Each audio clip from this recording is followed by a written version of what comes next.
एक बार मेरे ख्याल में, हाँ उधर वे आ रहे थे, वे छोरे सो आके उधर एक पर्सन बताया था उनको। हाँ उधर आ रहे थे जी वो। हाँ वो खुलासा तो नहीं कराया, और वो खुलासा तो आज भी क्या कराएंगे, उसका लंबा समय लग जाएगा। लेकिन इशारे के तौर पर बताऊं मैं कि एक लड़की का पिता लड़की के लिए लड़का ढूंढने चला अपने घर से।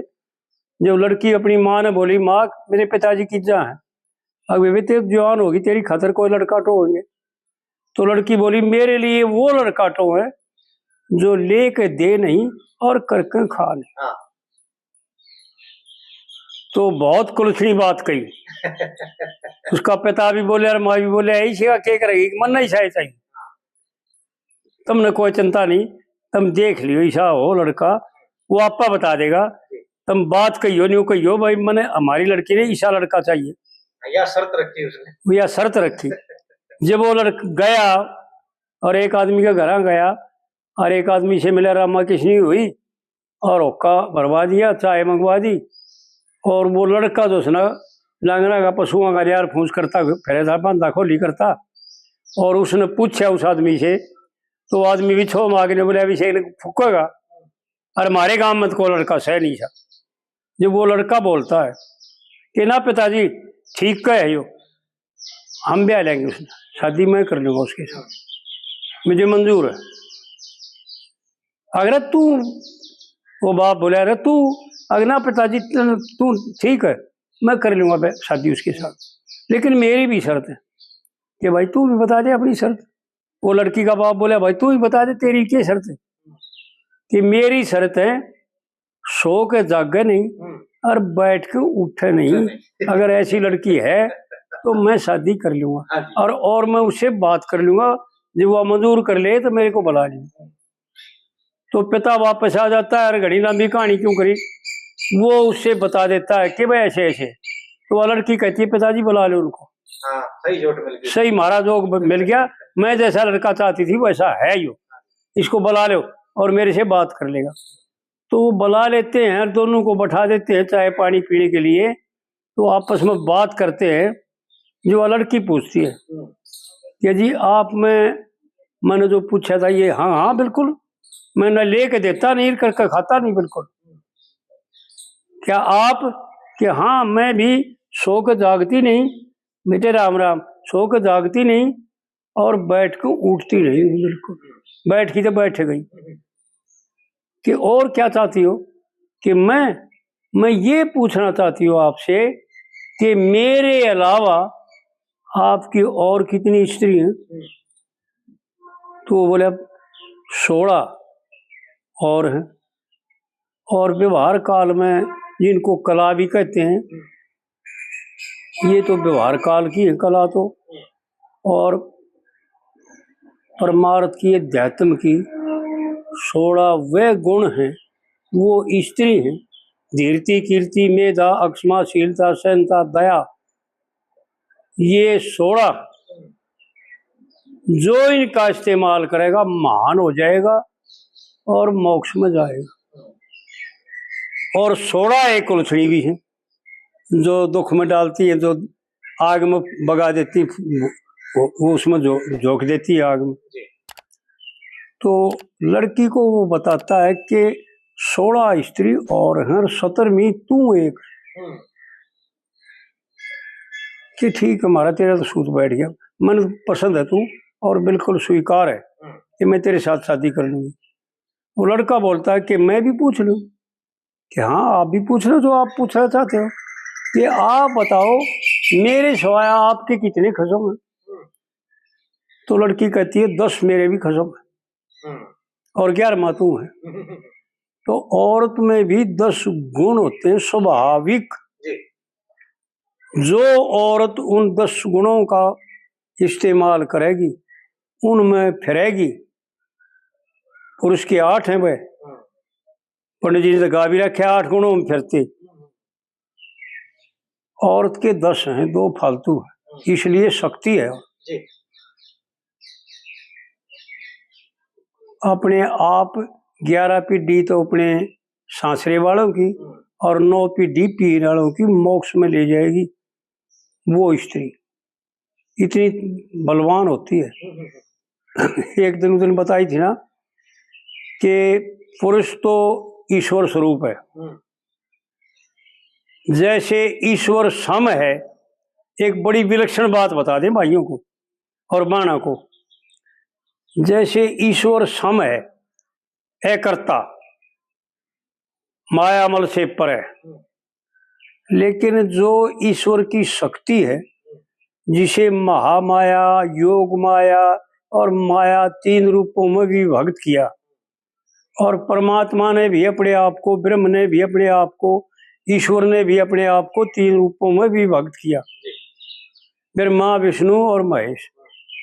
इसी प्रकार शक्ति के भी 3 स्वरूप हैं, और वो सारा काम वो 3 स्वरूप ही करते हैं। परमपिता परमात्मा एकर्ता, अलखता, मायामल से परे है,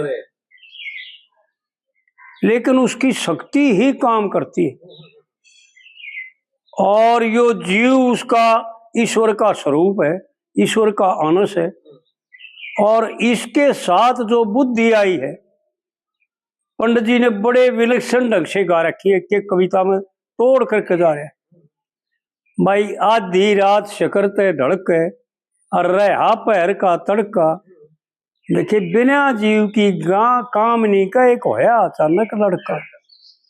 ये बिना जीव की कामनी बुद्धि है, और ज्ञान रूपी लड़का और अज्ञान रूपी रात ढड़े, और ब्रह्म मुहूर्त में जो स्ना ज्ञान का उदय हो, उसको पंडित जी ने वर्णन किया बड़े विलक्षण ढंग से।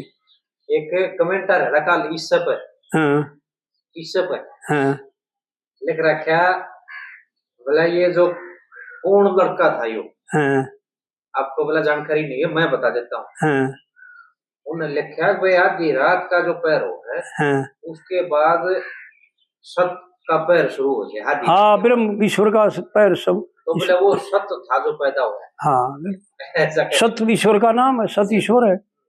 कुछ भी कह लो, समझने में और कहने में केवल सत ईश्वर है और सत दूसरा नहीं है। पंडित जी ने बड़े विलक्षण ढंग से बता रखा है, बताते सारे में रखा है, पर बड़े विलक्षण ढंग से बता रखा है। मान ना गुमान, दुख सुख सम जान लिया, मान ना गुमान, दुख सुख सम जान लिया।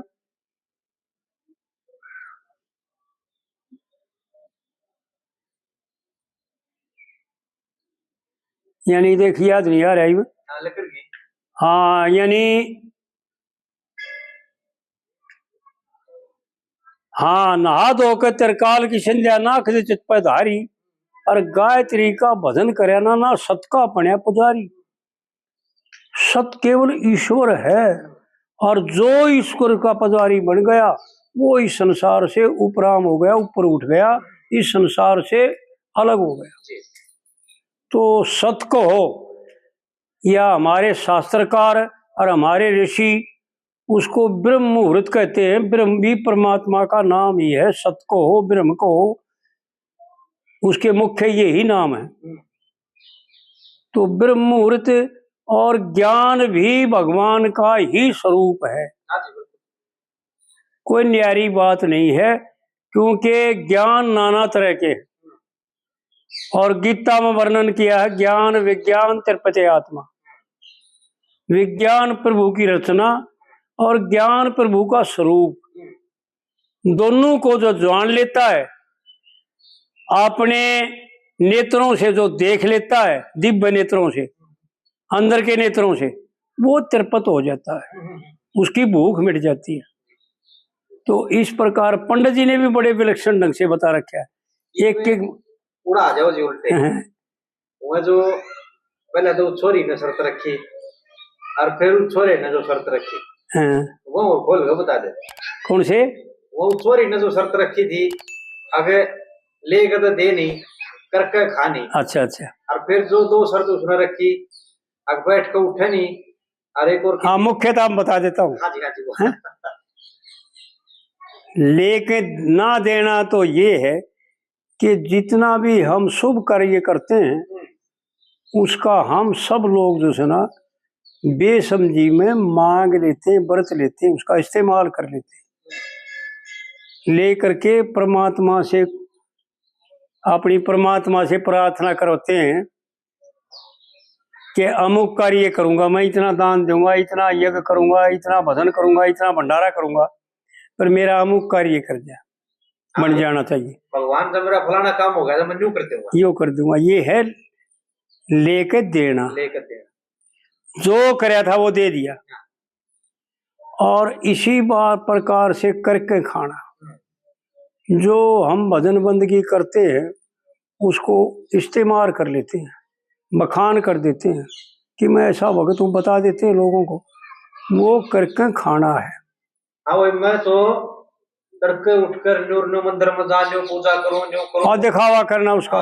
ये करके खाना पर वो प्रत्यक्ष हो गया। जैसे इस पंडित जी ने त्रिपाठी ने इस मंदिर में, एक तो इस मंदिर का जो प्रांगण है, ये पैड़ी है, इनमें पत्थर लगवाया, और शिव मूर्ति की एक मूर्ति खंडित थी, वो शिव परिवार ले आए, 70-80 हज़ार रुपये लगे, और पत्थर लगवाने में, फर्श बनवाने में भी 70-80 हज़ार रुपये लगे, और फिर यहाँ पर इसकी स्थापना करी।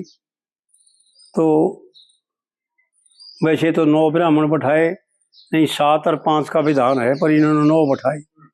आप भी साथ रहे, बाबू बेटा, और 5-7 ब्राह्मण और रहे, और फिर भंडारा किया, लाखों रुपये लाए, लेकिन अपने मुंह से आज तक वर्णन नहीं किया, कोई लेख नहीं। और ये बताया उन्होंने, मैं वो बतलाए कि एक जगह लिखा गया, दोनों जगह तक लिखा गया नहीं किसी का, और जड़े चाह थे उड़े लिखा गया, आड़े लिखवाने की जरूरत क्यों। तो इस प्रकार से जो है ना, ये करके खाना है, वर्णन करना, दान किया, देख ले भाई मैंने इतना दान कर दे दिया उड़े मंदिर में, ये करके खाना है, ऐसा नहीं करना चाहिए। इसी प्रकार लड़की का भी है कि केवल अपने पति के सिवाय किसी पुरुष में भाव ना करना, ये सो करके उठना नहीं है। बड़ी गहरी बात है। सो के जागे नहीं, सो के जागती नहीं, जागने का भाव है दूसरे पुरुषों को भी देखना ना। एक पति परमेश्वर को लेकर के मन में, और सारा संसार जो है ना है नहीं। सीता ने यही सिद्ध किया, जब भगवान ने यही दिखाया हमारे लिए, आने वाली पीढ़ी के लिए, और वहां पर जो है ना उस समय में, कि सीता कितनी पवित्र है। अग्निदेव से सीता को वापस लिया जब भगवान ने, लंका तोड़ करके, रावण को मार करके, और वहां पर अग्नि परीक्षा दिखाई कि भाई सीता जी की परीक्षा करेंगे या सती है कि नहीं है। इसका सत खंडित कर दिया रावण ने कि नहीं करे। तो वहां पर अग्नि में सीता ये कहती है लोगों को दिखा करके कि हे अग्निदेव, अगर मेरे भाव में, मेरे मन में एक राम के सिवाय अगर दूसरा पुरुष कभी नहीं आया, तो मन सुरक्षित भगवान के अर्पण कर दे, और नहीं तो अगर आया हो तो मेरे को भस्म कर दे। तो अग्नि देवताओं ने जो सुना, ऐसा लेख आता है, हमारे को जानकारी होगी कि भाई भगवान ने, राम ने पहले ही अग्निदेव को सीता सुपुर्द कर दी थी और उसकी छाया ले ली थी। लेकिन जो नहीं जानते थे, ये तो विद्वानों ने भाव करके, अनुभव करके लिख दिया, नहीं तो ईश्वर ने अपनी लीला में किसी को नहीं बताया। ये तो कवियों के भाव और अनुभव ने लिखा है, नहीं तो असलियत में तो यही दिखाया है कि ऐसी औरत होगी तो रावण की हिम्मत क्या थी उसको छू ले, क्योंकि वह दूसरा पुरुष मानती ही नहीं थी, कोई और भी पुरुष है इस संसार में, इस पृथ्वी तल पर।